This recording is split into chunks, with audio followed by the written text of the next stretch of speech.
physically, okay? And so just go through the questions, and then as you go through the next questions, you're going to close your eyes and describe, like it's described below, you'll see it. You're going to close your eyes after you read the question, and you need to feel it, see it, then write it down. So we're going to fill out page 13 and 14, and we'll come back together, okay? Yep. So make a list of visual things. For example, like our vision boards up there, like, so say you want a house, right? Make a list, I'm gonna need, like on my vision, we're gonna create vision boards. So it'd be a white picket fence for the house, right? So things visually that you'll need physically to put on your board. Yep, great question. So what he was asking is on this, it says, it's a little confusing, it says make a list of visual things that will help you see it, right? Because we're gonna work with our reticular activating system, which was that thing that we did, right? Because what you see is what you're going to think, what you think is what you're going to feel, what you feel is what you're going to attract. So does that make sense to everybody? Okay, cool, awesome. So what if you search for something that's not an object?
Detach that person from me to talk about them in third person, to use it as an experience to teach others or help myself move forward, right? So what I was able to do is I was able to understand what Dr. Joe Dispenza, Bob Proctor, all these people in The Secret. I really wanted to understand The Secret at a deep level.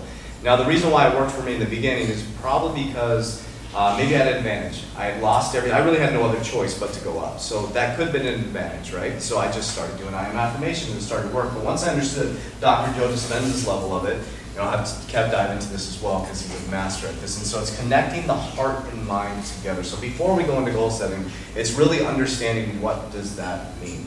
And I always use negative situations to tie this together on my podcast. We can do this very, very well with negative stuff. Very, very, very well. I'll give you an example. Your boss calls you on a Friday night. I hate when bosses do. They call you on a Friday night and they say, I do this sometimes. It is like, it's like, I know, I just said I do that sometimes. We need to talk on Monday. Holy shit, the worst thing you can say to an employee or a team member on Friday. Because what do? All weekend you come up with every scenario, how you're going to get fired, and you think of everything you did wrong, and you think of it, what you're doing is you can actually feel it. And you start to have the conversation over and over again in your head, and you're driving to work and you're having, oh, if you say this, I'm going to do this. If you fire me, I'm going to tell you off. And you're already having this conversation, and then and it's really deep, you can feel it in your stomach, and then you're all nervous, and you tell all your friends about it, you call your family, you tell your spouse, partner, loved one, you talk to everybody on the way to the office, and you sit down and be like, hey, we're thinking about giving you a promotion. And you're like, oh, holy, you wasted all that powerful thought energy, and you were able to connect your heart and mind and gut all together. But when we go to try to do it in a positive sense, it's much more challenging.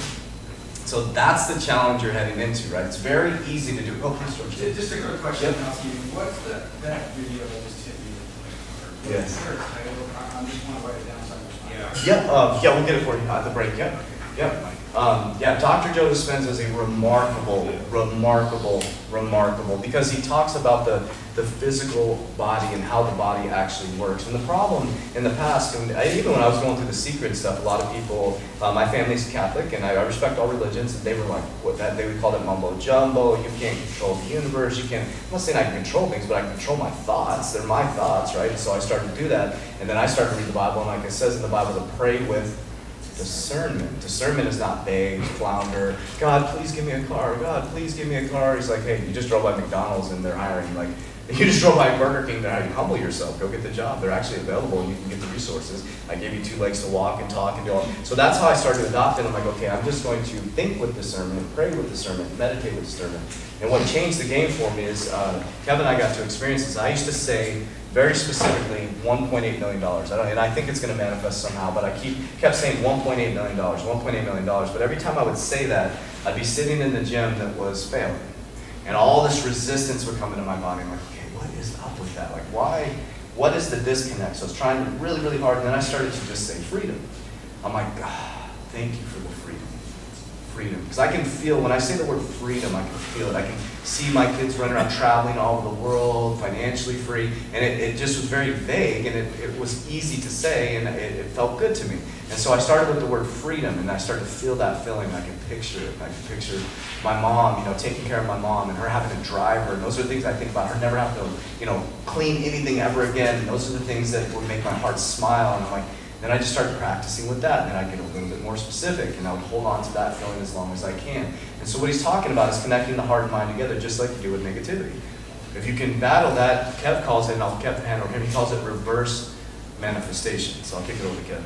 Yeah, so there was a couple things that I decided to dive into just living, just going through life, right? And one thing that I was very curious about was goosebumps. I'm like, what is that?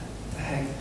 What is goosebumps? When do you usually have a goosebump feeling? When you're either thinking about something that happened that's maybe kind of traumatic and you're like, oh, I got goosebumps. It's like, what actually is that? Let's really dive into the basic of why does my body do that? What does that mean? Is that some kind of a signal? What is that process like? So as I started to think about that, I started coming across a lot of Dr. Joe Dispenza's videos, and basically, what I believe is that is when you sink in, you have that heart and mind, or that heart and mind feeling. You're like, and you get this. You're like, what is that? And you're like, oh, I can feel that, and it's like, oh, okay, so maybe that's what it is when you think about something and you're so completely in tune with it that you get this overwhelming feeling and your body sends you a signal to say, you got it, here you go.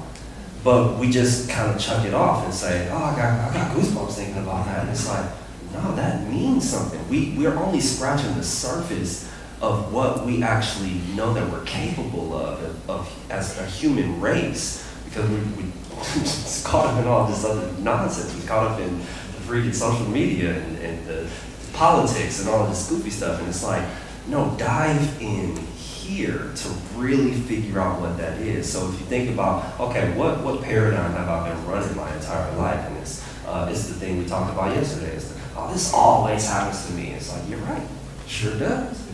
It does, because that's what you believe and that's what you program your mind to understand, which is what your subconscious is going to start to show you reasons why that's right. Here's why this is right. Here's why this always happens to you.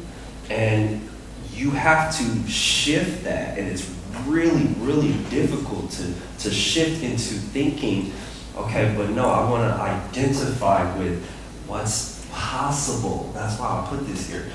Believe in the possible.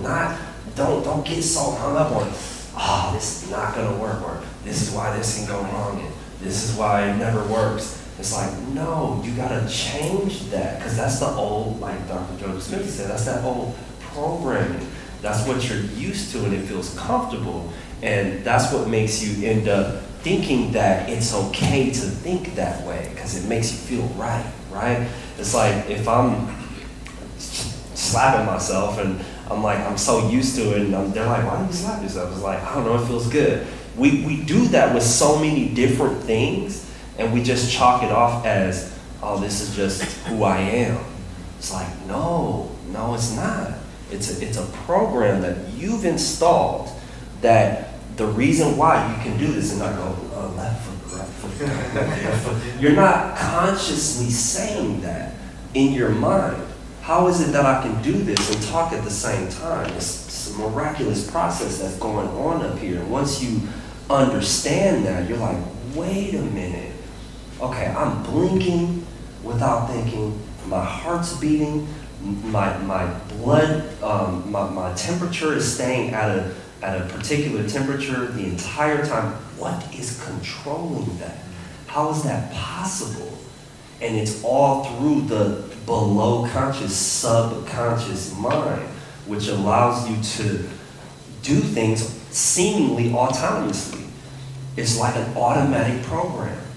But that happens with our thoughts. And once we're able to understand that and start to direct our thoughts more and control those thoughts more, everything changes. You no longer go into that knee-jerk reaction of, oh, well, stuff is happening, I gotta go get a cigarette. It's like, no, you don't have to, you're choosing to because of what's happening in your paradigm. It's like, once you start understanding everything is a choice, you are making those choices, even though it's lightning fast.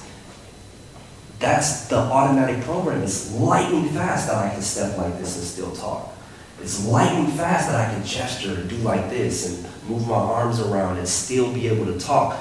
I'm not saying hand, right, left, point, this. No, you don't have to do that. And it's not just your body that is able to do that on its own. It's all controlled up here. And when you really, really grasp that idea, you're like, whoa, I'm capable of miraculous things. That's really thought about, yeah. One second, I thought about the child, like if you put a bunch of kids to run Starbucks, like they would just go in there and figure it out. They would just like get up and down, they make it, they would let's do it this way, let's do it this way. What we do is we get nervous and we're like, I'm not gonna be able to do this. And my daughter started, that's what I thought, and my daughter started a job at a coffee shop, and I remember, gosh, she was so nervous, she messed up the drinks, and she was like, but now she's just like, she's flowing through it, and so it's that thinking mind that is the most valuable thing that we possess. That can be the worst thing that ever existed. This is the trick. This is why we're going so deep into this, because once you can control the thinking mind and you can start to change the paradigm, right? The paradigm I grew up in was poverty. You know, if you drive a BMW, you're this, or it's just like this whole thing. And so as you go, you'll see the unconscious behaviors come up, and it comes up in self-sabotaging behaviors. All of a sudden you get into a good relationship and you're like, you know what? There's something wrong. Like, no, they must be cheating. There's no way they can be that kind. No, they can't be that nice to me.